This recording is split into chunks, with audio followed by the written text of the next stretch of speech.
بسم الله الرحمن الرحيم والنازعات غرقا والناشطات نشطا والسابحات سبحا فالسابقات سبقا فالمدبرات أمرا يوم ترجف الراجفة تتبعها الرادفة قلوب يومئذ واجفة أبصارها خاشعة يقولون أئنا لمردودون في الحافرة أئذا كنا عظاما نخرة قالوا تلك إذا كرة خاسرة فإنما هي زجرة واحدة فإذا هم بالساهرة هل أتاك حديث موسى إذ ناداه ربه بالوادي المقدس طوى اذهب إلى فرعون إنه طغى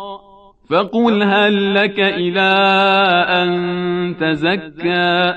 وأهديك إلى ربك فتخشى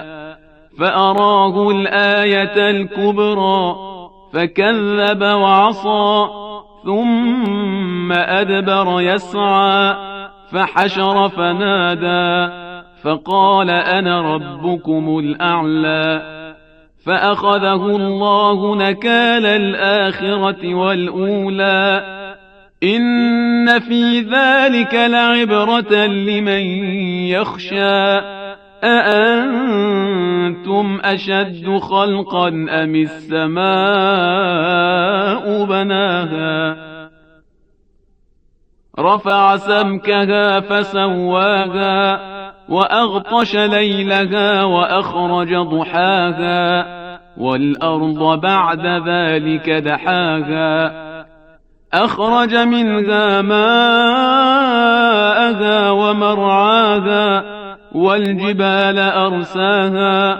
متاعا لكم ولأنعامكم فإذا جاءت الطامة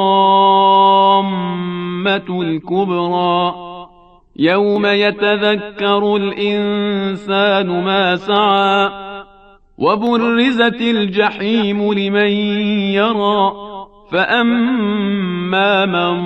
طغى وآثر الحياة الدنيا فإن الجحيم هي المأوى وأما من خاف مقام ربه ونهى النفس عن الهوى فإن الجنة هي المأوى يسألونك عن الساعة أيان مرساها فيم أنت من ذكراها إلى ربك منتهاها إنما